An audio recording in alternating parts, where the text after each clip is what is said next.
இருக்கு. குரு ராகு சேருவது, குரு கேது சேருவது, இதுக்கு என்ன அர்த்தம்?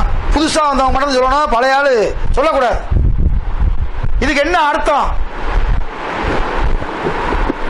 ஒரு ஜாதகத்துல நல்லா கேட்டுங்க, ராகு கேதுவோடு சேர்ந்த அனைத்து சுபக்கிரகங்களும் பாவிகளாக பார்க்கப்படும்.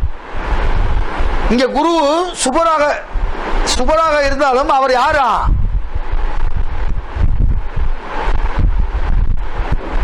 ஐயா உங்க வாய்ஸ் பிரேக் ஆகுது. ஐயா உங்க வாய்ஸ் பிரேக் ஆகுது. உங்க வாய்ஸ் பிரேக் ஆகுது.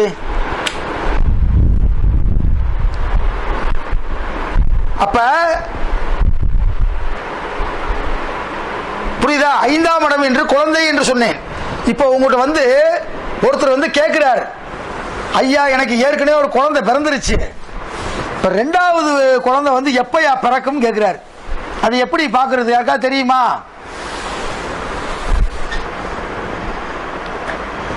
சார்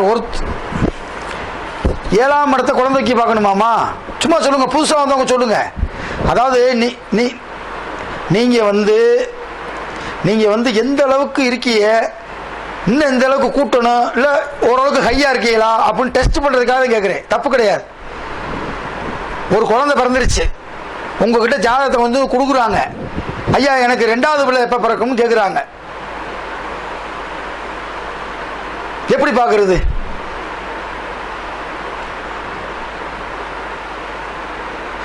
ஓகே சரி,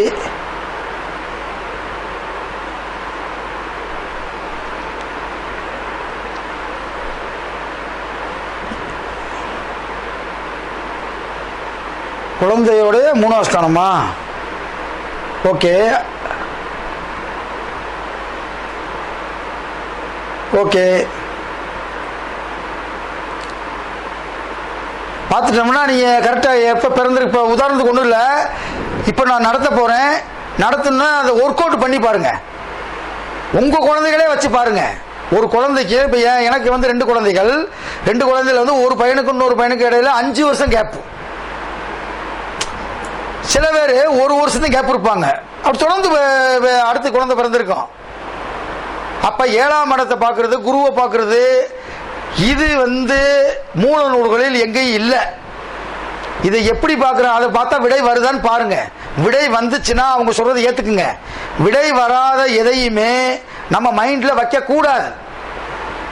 அது வெட்டி கல்வி, அதுக்கு பேர் வெட்டி கல்வி. இப்ப நான் ஒரு சின்ன மேக்ஸ் போட போறேன்.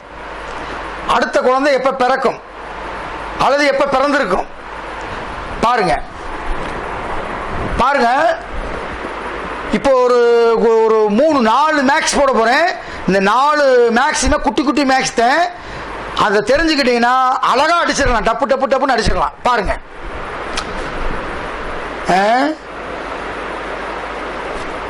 தங்கச்சி அல்லது தம்பி எப்போது பிறப்பார்கள்?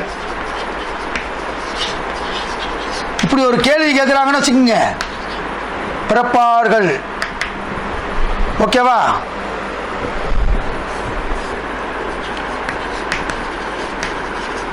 ஓகே, இது ஒரு குத்தமா சொல்லுவாங்க, அவர் தப்பு தப்பா எழுதி போடுறாருன்னு.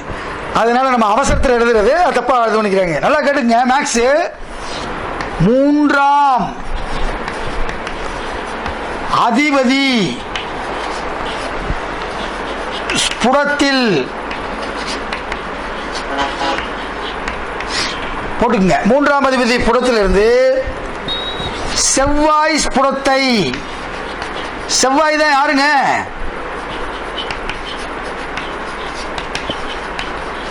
செவ்வாய் புடத்தை கூட்டும் போது இங்க 3ஆம் அதிபதி ஸ்புடம்னா டிகிரிங்க. நீங்க சாப்ட்வேர்ல போட்டாலே ஒவ்வொரு கிரகமும் டிகிரி வந்துடும். அப்ப 3ஆம் இடம் லக்கணத்திலிருந்து 3ஆம் இடம் எந்த? அது இப்ப மேச லக்கணம், 3ஆம் இடம் எது? 3ஆம் இடம் இது புதன், ரைட்டா? அப்ப புதனுடைய ஸ்புடத்திலிருந்து செவ்வாய் ஸ்புடத்தை 2ஐயும் கூட்டுங்கள். இப்ப நீங்களே ஒரு சொல்லுங்க, ஒரு ஆன்சர் சொல்லுங்க, நீங்களே சொல்லுங்க, சும்மா கற்பனை சொல்லுங்க. 3ஆம் அதிபதி ஸ்புடம் என்ன என்ன இருக்கு சொல்லுங்க. சுபா மேடம் சொல்லுங்க, யாராவது ஒருத்தர் சொல்லுங்கப்பா. ஸ்புடம் டிகிரி சொல்லுங்க. சரி, 22 டிகிரி. ஒருத்தர் சொல்லிட்டாங்கன்னா விட்டுருங்க, உங்களுக்கு தான் அதே கேள்வி தானே கேட்ட. யாராவது ஒருத்தர் சொல்லுங்கண்ணே. 22 டிகிரி. கலை சொல்லுங்க.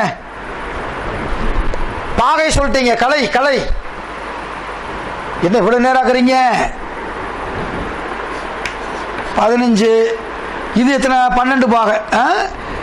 ஃபர்ஸ்ட் போட்டிருக்குது டிகிரி, இது வந்து பாகை, கலை, விகலை. மினிட்ஸ்க்கு பேர் விகலை தமிழ்ல. ரைட். அதுக்கப்புறம் செவ்வாயோட ஸ்புடத்தை சொல்லுங்க. செவ்வாய் ஸ்புடம் சும்மா சொல்லுங்க ஏதாவது ஒண்ணு. 18. ஓகே, அடுத்து 16. அடுத்து மினிட்ஸ் 13. Okay okay. இப்ப பாருங்க, நம்ம இதை விட்டுருவோம். ஓகேவா? இதை மட்டும் கூட்டுங்க. இதை கூட்டணும் என்ன வருது? 30. 10 மீதி 1 கூட்டணும்னா 40 வருதா? 40 டிகிரி.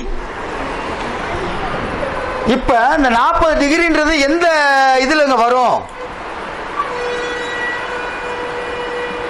மேசத்துல வருமா, ரிஷபத்துல வருமா?